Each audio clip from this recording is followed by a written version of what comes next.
Now we come to chapter 10. So up to now we've only been looking at individual variables, but obviously in many situations what we're really interested in is the relationships between variables. So in chapter 10 we're starting with the simplest situation of looking at pairs of variables.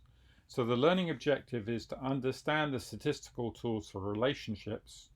Obviously in this case it's only pairs of variables, but actually if you read the later chapters you'll realize these tools can be generalized to handle more than pairs of variables.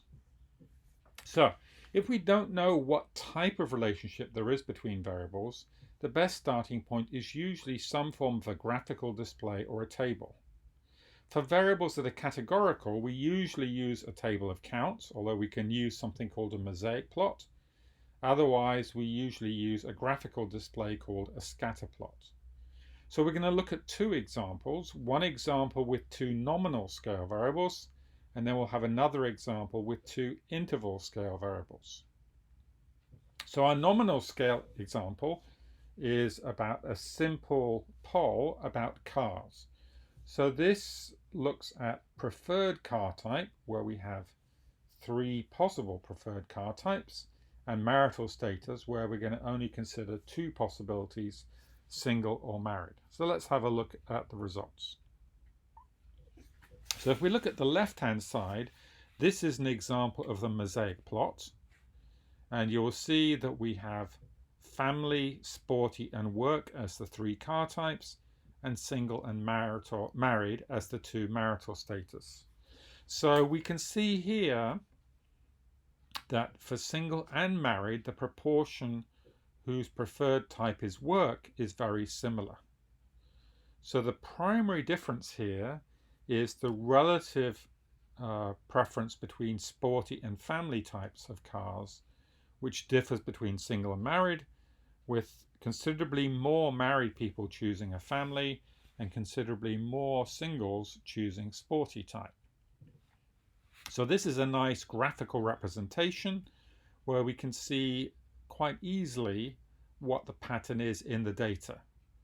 What this graph doesn't tell us, of course, is whether this apparent difference between single and married is an important difference statistically speaking, or it's just chance variation.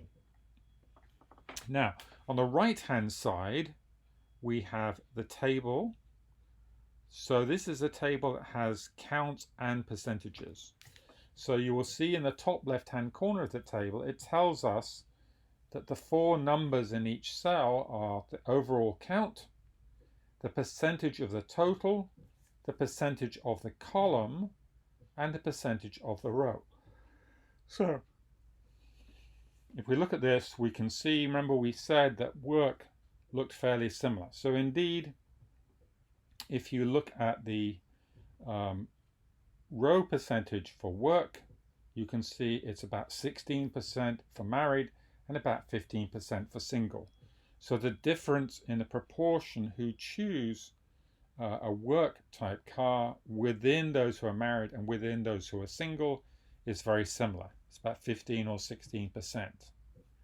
So the question then is, how do we apply the ideas we've already got in this situation? So in the previous chapter, we looked at how to use chi-squared to look at a single categorical variable, whereas here we have two categorical variables, and we're essentially asking the question about whether there is an association between the marital status and the preferred car type. So again, in general, remember this is an association issue. We don't necessarily know what's causal here. And you'll see beneath the table we have the Pearson x-squared and the likelihood ratio test, and the results from the two of them are very similar, and they're both very strongly statistically significant. So in statistical terms, it's suggesting that there is a very strong association between these two variables. But that begs the question, what exactly is that testing, and how does that test work? So If you think about it, the alternative to an association is independence. So our null hypothesis is that there is no association between marital status and preferred car type. So how do we test that hypothesis? So let's think back a stage to when we did the chapter on probability. Right? When we did the chapter on probability, we said that one of the laws of probability was that if we have independent events, the probabilities multiply. Meaning, within the three car types, the probability of each of those three types, and within the marital status, we've got the two different marital status. So what that means is the probability, for example, of being married and choosing a family car, if these are independent, should be the probability of being married times the probability of choosing a family car. Well, how do we know those probabilities? Well, we can estimate them from the row and column probabilities. So, for example, if you look on the right-hand column, 65% of the sample are married and 35% are single. And if we look at the bottom row, roughly 50% chose a family type, roughly 33% chose sporty, and 16% chose work. So in other words, what we're saying is, if these are independent, then the probability of being married and family should be 51% for being family times 65% for being married.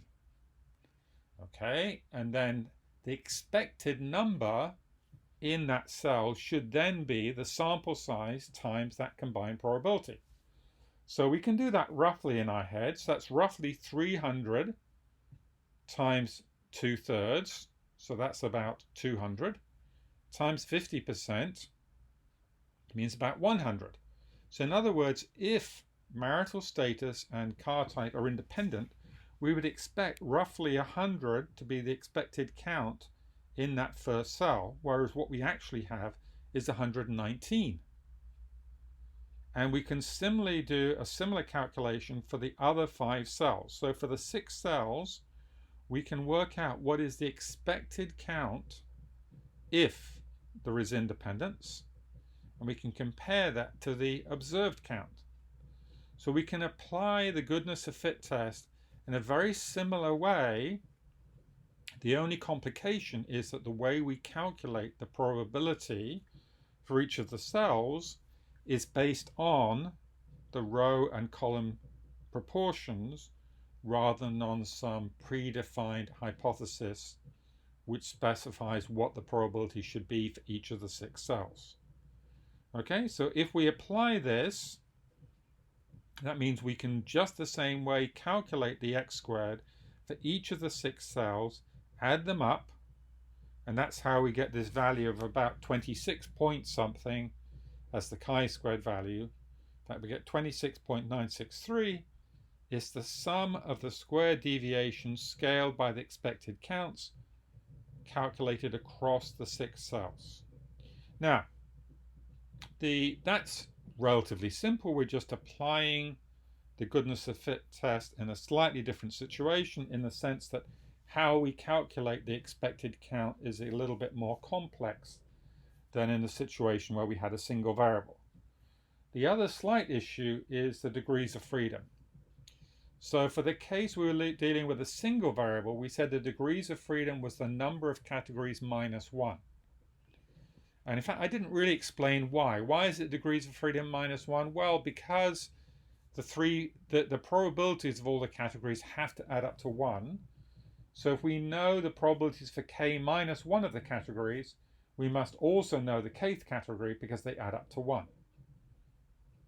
So it's the same sort of idea here, except it's a little bit more tricky. So although we have 6 cells here, the degrees of freedom you'll see is 2.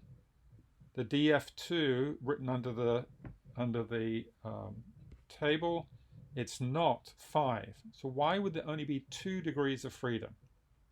Well, the reason is because, for example, once we know the number who are family and married, given that we have used the column and row totals, we can immediately calculate the number who are single in family by subtracting that number. So 155 minus 119 is 36. Right? So once we know one of the cells, we can often work out other ones. So once we know 119, we can calculate the 36. Once we know the 45 for married and sporty, we can work out the number who are single sporty, which is 55, because we know the column total of 100. And then the remaining two we can calculate because we know the row totals. So in fact, the degrees of freedom is the number of rows minus 1 times the number of columns minus 1. The other ones we can work out by subtraction. So that's why it's 3 minus 1 is 2 times 2 minus 1 is 1 is 2. So that's our 2 degrees of freedom. Again, we don't have to be able to calculate it, just need to understand the idea. The statistical package will work it out for us. And it's telling us that this Pearson value of 26.96 is much bigger than we would expect if there was no association. So we're quite sure that marital status and preferred car type are not independent. So again, as before, we don't know which is cause and which is effect.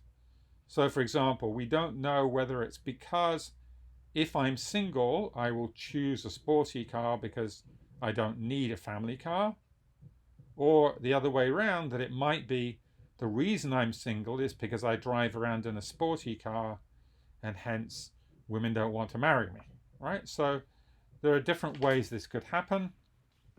We don't know which is the case, or it could be something else, a personality trait that affects both whether we choose to get married and also which type of car we choose, right? So we don't know whether there's a common cause or which way the causal process is working, but what we are quite sure is marital status and car type are not independent. Okay, so this next page is basically going through in words what I have just said to you while we were looking at the tables. The alternative hypothesis is simply there's some association. The null hypothesis is that preferred type and marital status are independent. And we've just used that to calculate the probabilities and hence do the calculations. And again, what I've explained to you in terms of degrees of freedom. So, and it actually, this does a more careful calculation that the X squared contribution for the first cell is actually 3.5. Indeed, we add that up over all 6 cells. Again, in order for this approximation, because there is an approximation behind this, we normally expect that the expected counts are at least 5 for each cell. And again, this is assuming that both the variables are nominal scale. If either of the variables is not nominal scale, then there are better methods. So for example, if both our variables are ordinal scale, we could use, for example, Spearman rank correlation. And if one is ordinal scale and the other is nominal scale, we can use something called the Kruskal-Wallis test. So again, it would be a failure from my perspective if you used the Pearson test where one or both of these variables are ordinal scale. We should be using either Spearman rank correlation or Kruskal-Wallis if we know that one or both of these variables are not nominal scale. Okay? So that's a very nice example of how we can extend the goodness of fit test to apply it to the situation where we have 2 nominal scale variables.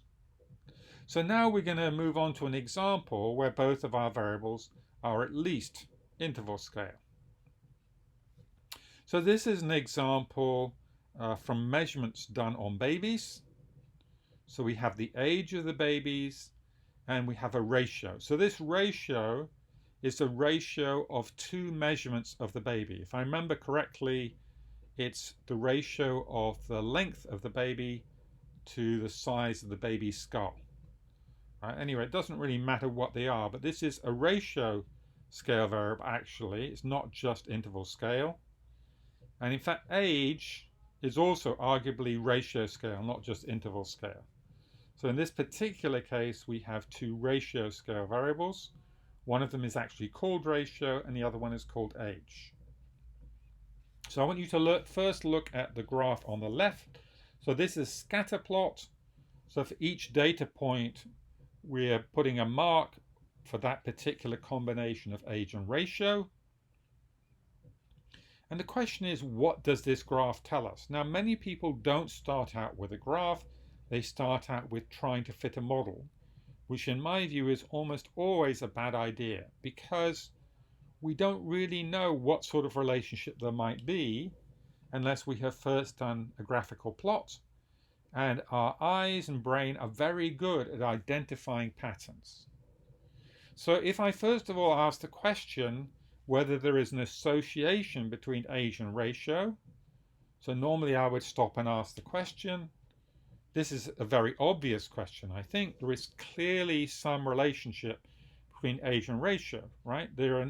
These are clearly not independent variables. So that part is really very obvious. The question is, though, the next question is, what sort of relationship do we think there is?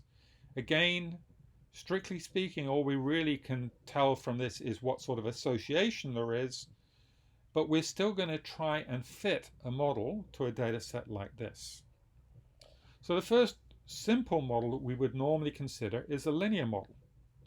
So the question is, do we think there is a linear relationship between ratio and age? And again, I would normally stop and ask you whether you think there is a linear relationship.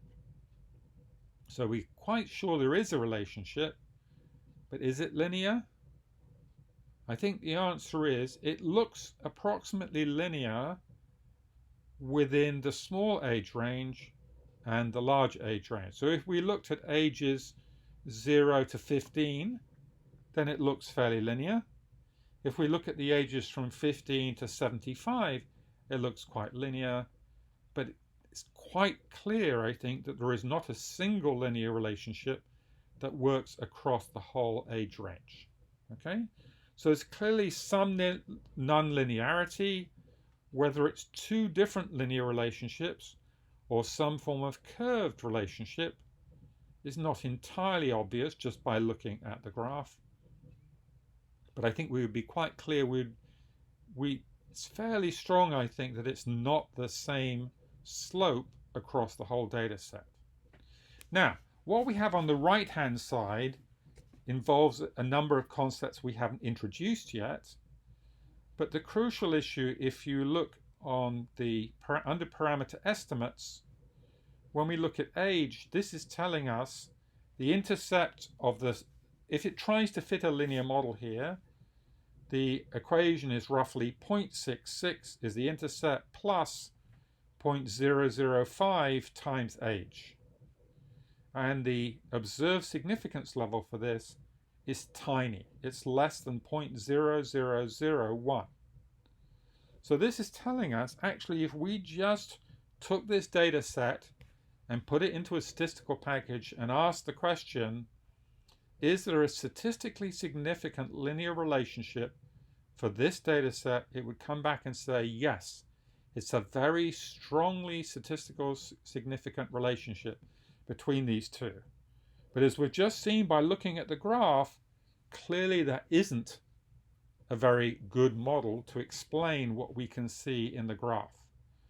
So how do we fit these two pieces together? So what that's telling us is, even though we can see that the relationship is not very linear, there is at least a linear component to it. In other words, what that statistical test is telling us is that a linear model is much better than assuming that the ratio does not depend on age.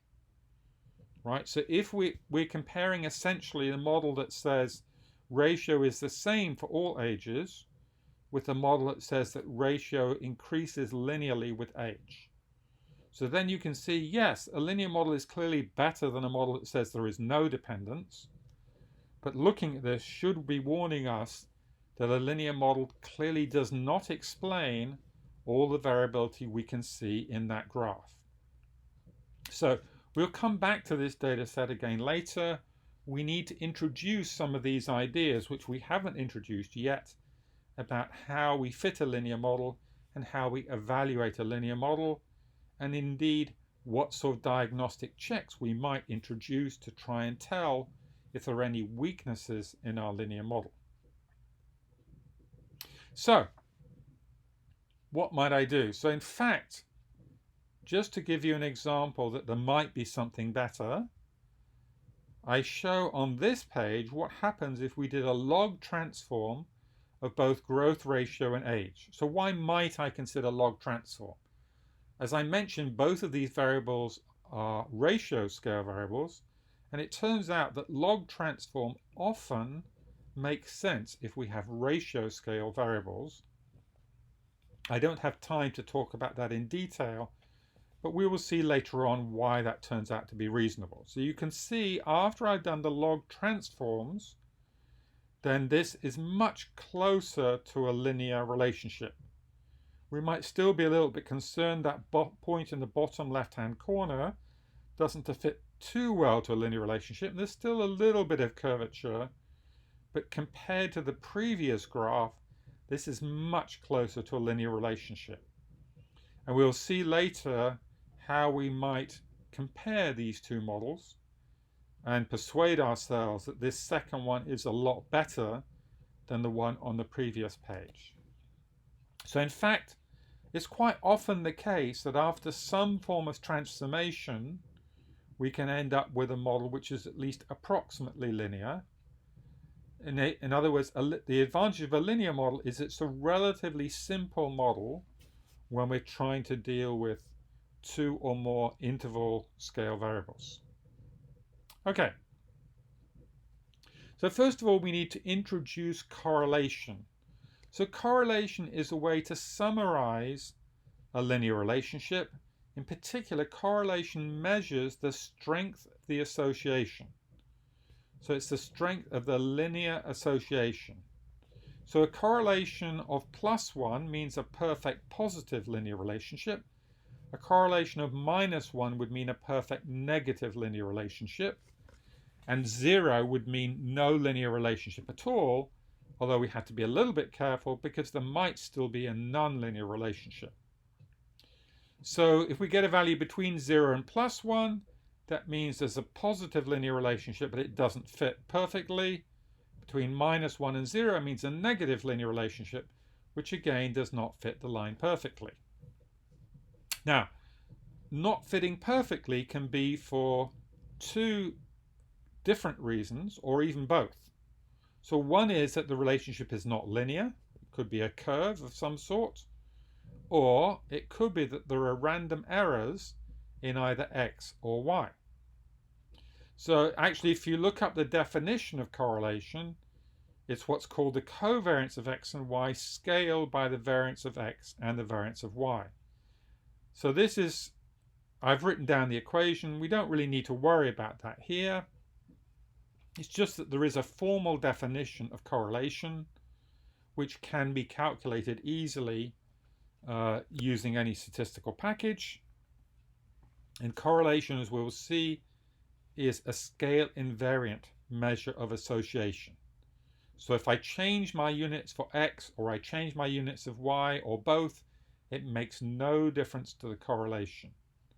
So that's quite helpful, right? That it's scale free. So as I said, correlation then is the joint variability of x and y scaled by the variability of both x and y. And there is a formula for how we estimate correlation, which I'm not going to go through. Just simply say that there is a formula, but we're not going to go through it. We're not interested in doing these things by hand. The key thing, though, is that if y is equal to x, it's easy to show that r will be 1. And if y is equal to -x, then r will be -1. But those are rather extreme situations, so we need a somewhat more general approach. So if y is equal to a plus bx, which is the more general equation for a line, which I hope you remember from high school algebra, then r will be either +1 or -1, depending on the sign of b. So if b is positive, we'll get r as +1. If b is negative, we get R is -1. So that means we can actually do a hypothesis test of whether the correlation is 0 or not. But this test, the simple test, requires us to assume that both x and y follow a normal distribution, which is often not the case. So in that situation, we can show that r over the square root of 1 minus r squared over n minus 2 follows a student t distribution with n minus 2 degrees of freedom. But we don't need to worry about this. The statistical package can do these calculations for us. And in most situations we're going to look at, the correlation is not going to be 0. Okay? Okay, and again, this is going to be approximately a standard normal distribution if the sample size is big enough. So we don't need to worry too much about this. Now, if x and y both follow a normal distribution, it turns out that independence is the same thing as 0 correlation, but that's not necessarily true in other situations. So 0 correlation simply means no linear relationship, whereas independence is a much stronger statement of no relationship at all, linear or nonlinear. Okay? Now, as I said, r as plus or -1 means a perfect linear relationship. So we quite often use r squared as a way to summarize the proportion of variability of one variable explained by the other variable. So why do I put explained in quotes? Because, again, r squared tells us nothing about the causation direction. Again, is it x causes y? Is it y causes x? Or do we have a common cause W for both x and y? So r squared, remember, is an association measure, not a causation measure. But again, if r squared is close to 1, that implies there should be a causal relationship, even if we don't know what it is. Now, there's a whole field of statistical methodology that looks at correlations for large sets of variables, which is usually called factor analysis or principal component analysis, which I don't have time to talk about. Instead, we're going to do what I consider to be the mainstream of approach, which is to try and build models for our linear relationships. Okay, so how do we build models for linear relationships? So again, within this particular chapter, we're going to focus on the simple linear model, bivariate meaning we only have two variables. So the crucial issue here, what makes this a statistical model rather than a mathematical model, is that we start out with y equals a plus bx, but we add in this random error term epsilon. So as we know, a means the intercept, b means the slope, x in this case is the assumed to be independent variable, y is assumed to be the dependent variable. But in what we're going to look at, we're going to add in some additional assumptions. So there are three core assumptions.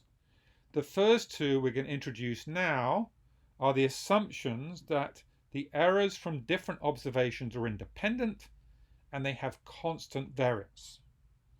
So the errors from different observations are not always independent. So one particular situation is where we have time series data. So you remember before when we were talking about causation, we talked about Granger causality. That's the situation where we have data collected across a range of time points. Often when we have time series data, the correlations are dependent across time, meaning if I take measurements close together in time, then the errors are correlated. The other common form where the errors are not independent is spatial dependence, meaning if I take measurements close together in space, then the errors may be dependent.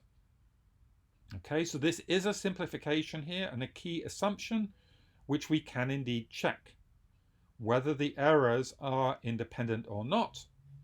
If they are dependent, then we need to build more sophisticated models, and there is some reference in the context of time series in a later chapter in this book. So now we said the two core assumptions are independent errors And we're also going to assume that the errors have constant variance. In other words, the errors don't change as x changes. So again, that's something we can check. And if it's not true, then we would need to use a more sophisticated approach. But for many problems, this turns out to be a reasonable assumption, at least as a start point. Okay? So we're starting for something that's like elementary algebra, except for the random error terms. So of course, if the random error terms are very small, then this becomes very similar to elementary algebra.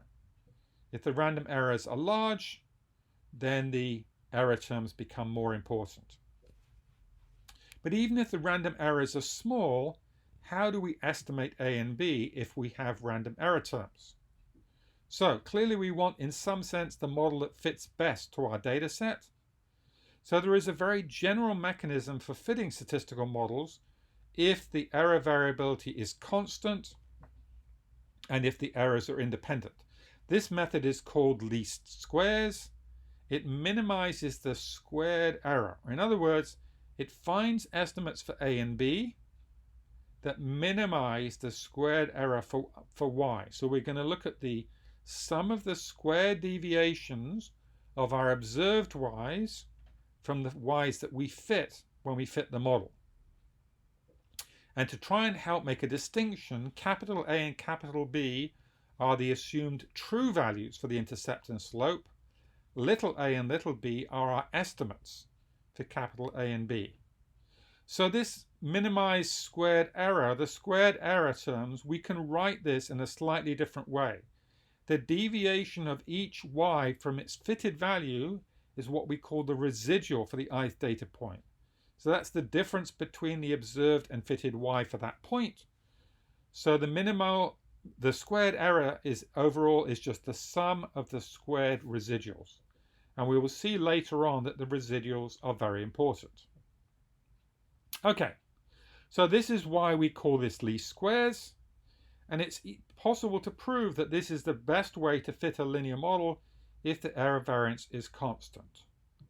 Now, one of the nice things is that we can estimate the error variance from the sample by just looking at the sum of the squared residuals divided by n minus 2. So why do we divide by n minus 2? Why not by n? And that's because we essentially have used up 2 of the observations when we fit the 2 parameters of our line. Remember, we can always fit a line perfectly to any 2 data points, right? So you remember from algebra, if I have 2 points, I can always easily calculate the line that goes through those 2 points. So we need more than 2 data points before we can have any estimate of the error variance, because the first 2 are used up in getting estimates for A and B. Okay, so the formula for A and B I've written down here. We're not going to pay attention to these formulas. So B actually is just the covariance of x and y scaled by the variance of x. So it's not hard to calculate, but we wouldn't normally do this by hand. We would normally get a computer to do the calculations for us. And once we know the slope, B, we can calculate A just by subtraction. That the mean for y minus b times the mean of x will tell us our estimate of A, right? So it's actually just finding the estimate for b that's a little bit more complicated. Okay, so that's not too hard. In practice, we won't do the calculations by hand. We'd use a simple calculator, even on a phone or a spreadsheet or a statistics package. Now, interestingly, so for those of you who have good math skills, we can show that these estimates are the optimal ones by using calculus. So if we use calculus, we can show that these values of A and B minimize S squared. Okay, so that's not too hard. We just differentiate S squared. So if we come back to up here, it's saying that if we look at S squared, remember, it's the sum of the squared residuals over n minus 2. N minus 2 doesn't really make any difference. We're just differentiating the sum of the R squared values with respect to A and B. And when we show that the minimum or the maximum we need to put the differential to 0, so we can easily do calculus and show that that gives us the correct values for A and B. Now, again, we're going to generally assume that the calculations have been done correctly using our spreadsheet or our statistical package. What I want to emphasize here, though, is that just knowing the estimates for A and B and S squared alone may not be a good summary of how good our model is, how good our linear model is. So I want to illustrate to you why at least doing a graphical representation or using a diagnostic is very important. So for the case of just two variables, just doing the scatter plot that we looked at for the growth data is already a good idea to understand what's going on. So we're going to look at 3 examples. Each of these has a sample size of 11, so it's a small data set, but it's just to try and illustrate why we often do need to look at a plot of the data. So let's look at the example on the left-hand side. So in this first example here, we have shown in the graph, we're showing all 11 of the data points, and the red line is showing us the line that fits best using least squares to this data set. Okay, so you'll see just under the graph it tells us that the best fit is essentially y equals 3 plus a half x. Now, so again, one of the questions I would ask first of all normally is, does this look like a good linear model? And your response to that often depends on your discipline. So if you're a social scientist or you're a humanities person, but you're dealing with human beings, then actually predicting individual human behavior is very difficult. So a model like this, it says the R squared value is about 2/3. So that means about 2/3 of the variability is explained by this linear model. So that's comparing the linear model to just simply saying that y is a constant, right? Just use the average of all the y's as our best estimate. So this is obviously quite a bit better, but that means we still have 1/3 of the variability unexplained by this linear model. So there's still a lot of variability left. So on the other hand, if you're used to dealing with inanimate objects, so if, for example, you're dealing with looking at how, say, a piece of metal expands as you change temperature, you would normally expect to get a very good model, right? This would be a terrible data set in a situation where you're dealing with objects where you assume that there's an almost perfect linear relationship and with very little variability should be left over unexplained, right? There should be very little random variation left in those situations. So in those situations, an R squared value of 2/3 would be really considered very poor, right? That would suggest there's lots of variability. You haven't done a very good job of controlling the external environment. Okay, so whether we think this is good or bad is not crucial. Again, we haven't yet dealt with the statistical tests, but this is telling us that if we knew how to do the statistical test, the observed significance level is about 0.22%. So we're fairly sure, under certain assumptions, that this is not just random variability, there is some form of linear relationship here. Okay, so let's look at the one on the right-hand side now. So this data set, we've got the same graph, the same statistical summary. The R squared is again 2/3. Oh, I didn't talk about S. So JMP doesn't actually tell us what S is. S is what JMP calls the root mean square error. So in both of these, S is about 1.2. R squared is about 2/3. And again, we get the same fitted line. Y is 3 plus a half x. So if I show you the graph on the right and I ask the question, does this linear model look reasonable? Right, so at this time, again, I would normally stop and ask everybody, and I hope you will all say no. a linear model doesn't look reasonable. But in this particular case, the output from the statistical package, other than the graph, is essentially identical. So there is no difference in the summary of the fitted model for the one on the left and the one on the right.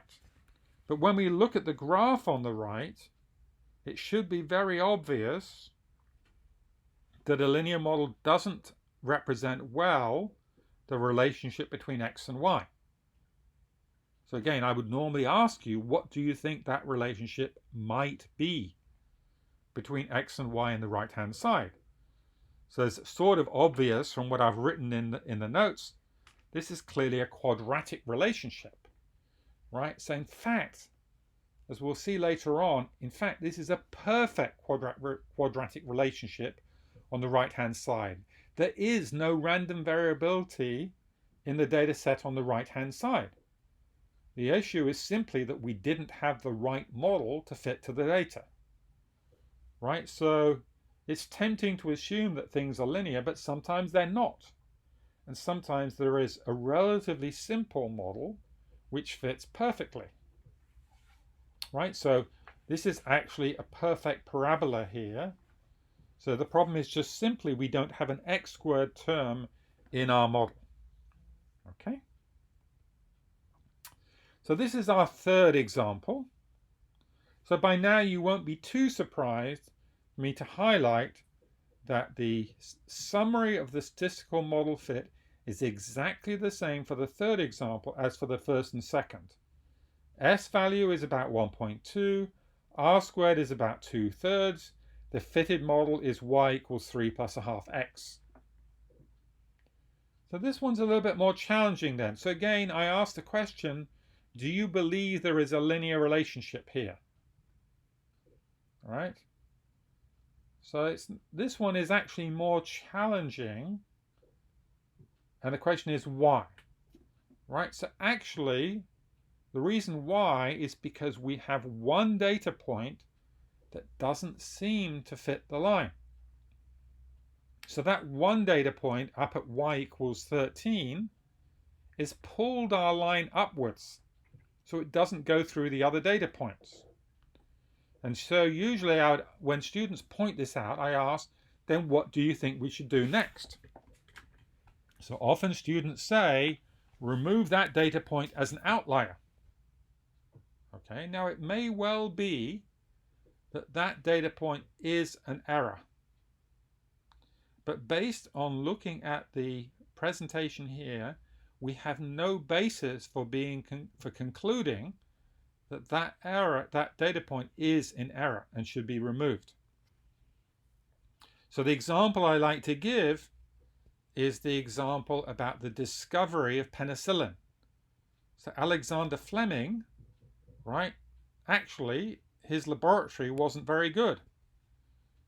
So penicillin grew inside his laboratory because somebody was careless. I don't know whether it was him or someone else. I don't know enough about the story. So in other words, just because you've got one data point that looks different, you shouldn't be in a rush to immediately say, oh, throw it out. It's clearly wrong.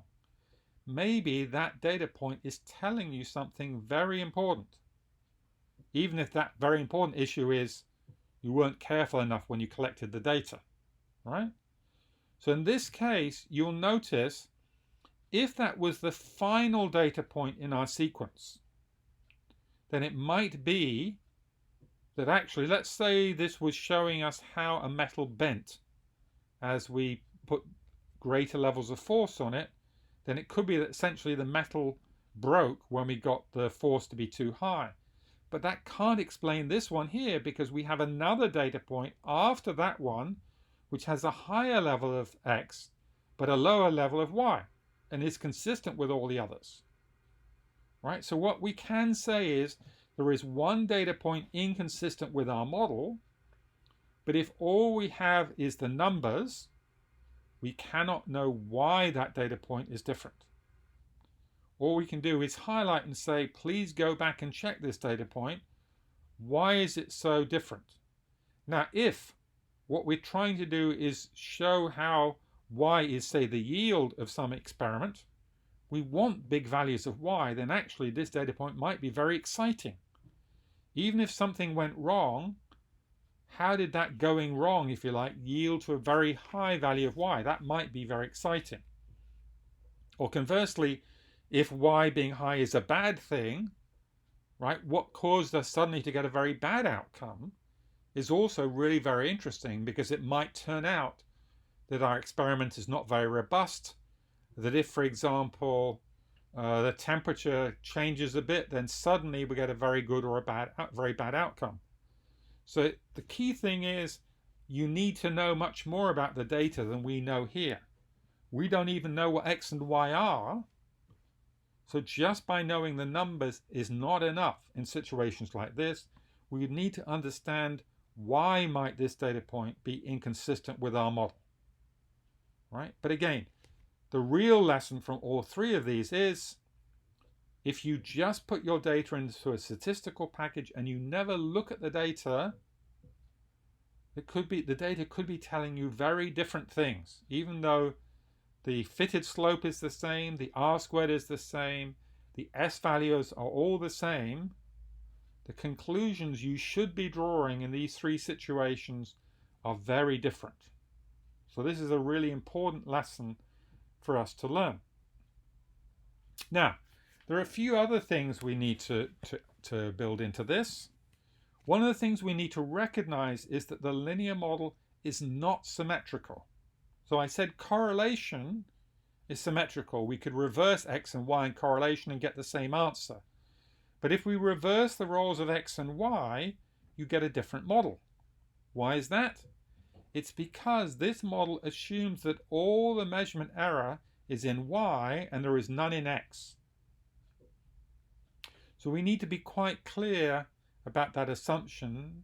So if we reverse x and y, we don't just get the inverse slope in general because of what we're assuming the errors. In fact, so this is a very interesting thing.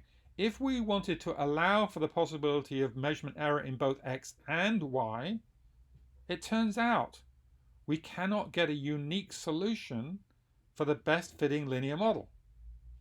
We would need to make some additional assumption about the errors in order to fit the model, right? So that's one of the reasons behind this. So implicitly, we're assuming we know which is the cause and which is the effect. And in the case of measurement error, this is really quite important. So if indeed we did have measurement error in x and y, we would need some additional information about those measurement errors in order for us to fit a linear model. So in this model we fit here, we're assuming all the measurement error is in the y and none in the x.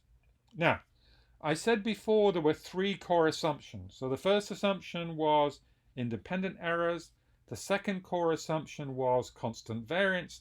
The third assumption, which is needed for the statistical test, is the distribution of those errors. So if we can assume that the errors follow a normal distribution, then we can develop statistical inference in a relatively simple way for the slope. So all the tests I showed you in those previous examples assume that the errors followed a normal distribution. If we can't assume the normal distribution, then the theory gets considerably more complex. So usually the key hypothesis we want to test is whether b is equal to 0, because that would mean that x and y are independent. Right, so that's the same test as testing whether r is equal to 0. Essentially, we're asking what values of b we might expect if there is really no linear relationship between x and y, and if the errors follow a normal distribution with constant variance, we will reject b equals 0 if the value we observe for little b is too far away from 0 to be likely under the null. So again, remember, we're testing a hypothesis about capital B. What we actually observe is little b. So the test for capital B equals 0 is based on the fact that the difference between little b and big B follows a student t distribution. So if we scale the difference between little b and big B by SB, then it's a student t-distribution with n minus 2 degrees of freedom, where SB is just S, as we calculated already, divided by the sum of the squared deviations of the x's from the mean. So you'll notice SB is small if S is small and the sum of the squares deviations of x are large. So generally that means we want the square deviation of x to be large if we want a very precise estimate for the slope. Okay, so that sort of makes sense. Okay, so this also means that we can find a confidence interval for capital B. So that will just be little b plus or minus SB times the t cutoff values with n minus 2 degrees of freedom. We can also test whether a is equal to 0. Usually that's not of much interest, but it could be in some situations, because a equals 0 would mean that y is directly proportional to x, right, without an intercept. But usually we're just interested, does y increase linearly with x, not are they proportional. Okay, so as I said, we don't have time to talk in detail about diagnostics, but I do want to say a little bit about diagnostics to illustrate how this all works. So the simplest diagnostics for regression are indeed the residuals. So let's have a look at how the residuals might help us in diagnosing different problems. So the two key ideas are to look for particular data points that don't look very good, or to look for patterns that suggest there is an error in the model.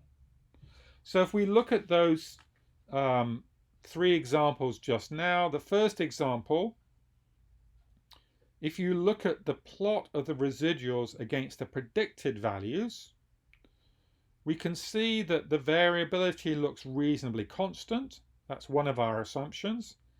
And there doesn't seem to be any pattern that we can identify in the residuals. They look pretty random, right? So our eyes are very good at picking up patterns. In fact, the problem tends to be our eyes sometimes pick up patterns that are not really genuine. But in this case, I think it's fairly clear there doesn't appear to be any pattern in the residuals, and the variance looks constant. So it looks reasonable, the sort of model we're fitting. But if we look at the second one, the one on the right, you can see once we've removed the linear part and just look at the residual against the predicted values, now we can see there's a perfect parabola, right? So we can see so beautifully that there is actually no random variability left at all. It's just this parabola which is missing from our model. So that if we put x squared into this, then actually we get a perfect fit. R squared is equal to 1, S is equal to 0. Now we go back to our first example at the beginning of the chapter, or rather the first linear example, which was the second example in the chapter. So this is showing what happens after we remove the linear model effect from that data set. So when you look at this, there is clearly a very strong pattern here, right? So you can see that all the residuals in the first part of the data set are all negative, and then the residuals in the second half of the data set start out positive and then come down linearly and cross the line. So this is clearly not a simple quadratic pattern, but there is a very strong pattern here, but it's not quite so easy to work out what is the missing part, right? What's missing from this model, but we can clearly say there is some very strong pattern here, so the model clearly is not sufficient. So even though there may be a strong linear component, there's also clearly a strong nonlinear component which we need to try and remove, even if we don't know quite what that should be. Now, I said that R squared can be interpreted as loosely as the proportion of variability explained by X. So what is the logic behind that? I already explained, I said I put the explained in quotes because We don't know whether this is causal or not, but there's also a sense which we can interpret it. So we can rewrite r squared as 1 minus the sum of the squared residuals over the sum of the squared deviations of y from the average value of y. In other words, this is basically telling us how much better is a linear model, the simple linear model, than just using the mean of y as our predictor for y. So if we have a perfect fit where r squared will be 1, that means the sum of the squared residuals is 0. And if the fitted line is no better than a straight horizontal line through the mean of y, then r squared will be 0.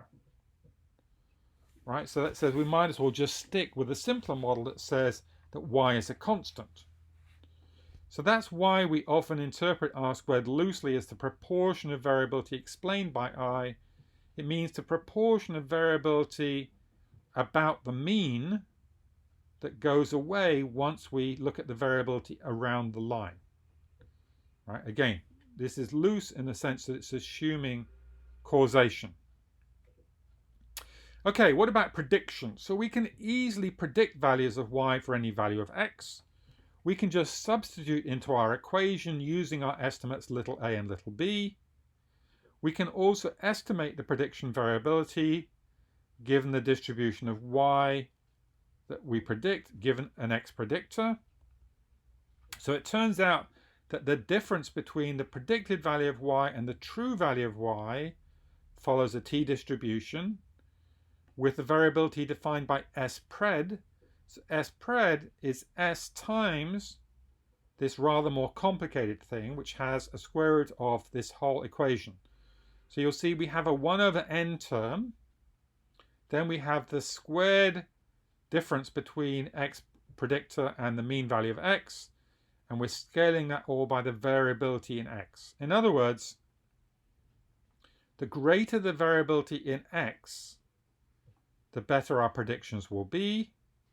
But also, even if x, we're doing predictions for the mean value of x, we still have the 1 over n term to worry about, right? So this S-predicting thing can be used for hypothesis testing or constructing confidence intervals for the mean of y given x.